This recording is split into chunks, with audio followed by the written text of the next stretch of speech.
श्री शिवाय नमस्तु। आज बहुत सुंदर सा उपाय है, बहुत सुंदर सा, शायद आपकी जिंदगी में सबके काम आए, सबके काम आए।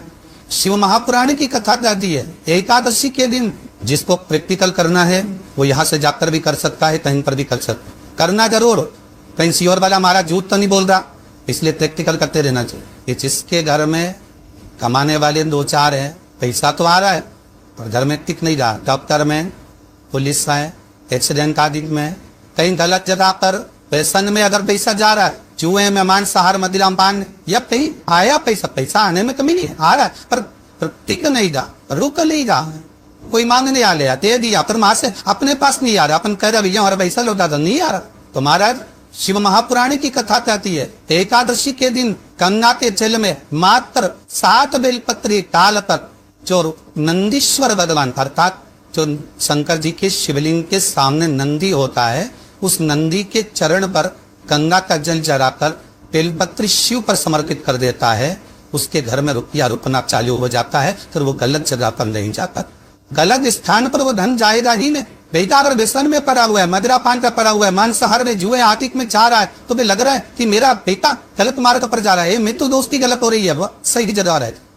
कई लोग इसको धन के लिए करते हैं, संपदा के लिए अर्थात जिसका व्यापार नहीं चलता, जिसके घर में पैसा नहीं आता, या नौकरी नहीं लग रही, या सर्विस नहीं लग रही, आप अप्लाई कर रहे हो, जगह जगह जाकर इंटरव्यू भी दे रहे हो और पैसा नहीं है, उसके लिए भी प्रयास किया जाता है। पर उसके लिए यहाँ पर जो धन के लिए करते हैं उसके लिए विष्णुपदी के लिए करते हैं। जैसे गंगा के जल में तुलसी के 11 पत्ते डालेगा, कितने पत्ते डालते हैं?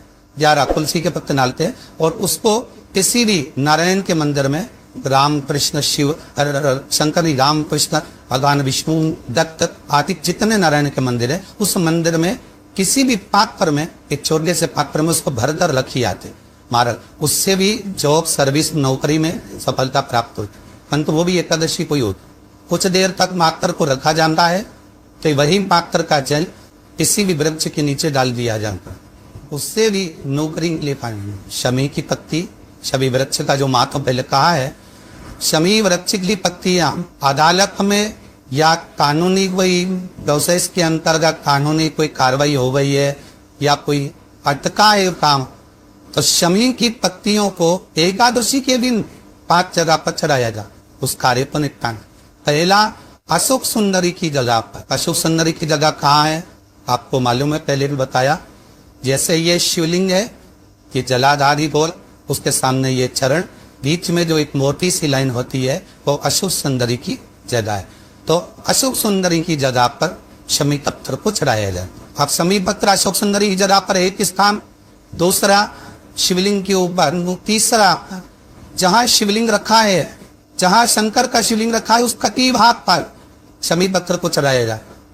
चौथा नंदी का जो चरण उभरा उठा हुआ दिखे वहां शमी पत्थर चढ़ाया जाता। पांचवा शंकर भगवान के मंदिर के द्वार पर शमी पत्थर चढ़ाया जाता है। केवल एक ही बात चढ़ाना चाहिए, जिस कामना से चढ़ा रहे हो, या अदालत में कार्रवाई चल रही हो, या कोई प्रशासनिक परेशानी आ गई हो, या कोई काम अटका पड़ा हुआ है, तो उसके लिए चढ़ाए। 5 स्थान है, 5 स्थान के लिए सभी पत्थर को आप 5 चढ़ाएंगे, आपकी प्रशासनिक जो व्यवस्था है वो सुचारू हो जाएंगी, वापस पे तकलीफ नहीं आएगी। शमी पत्थर की मार बहुत तकलीफ है और नहीं हो रहा काम, बहुत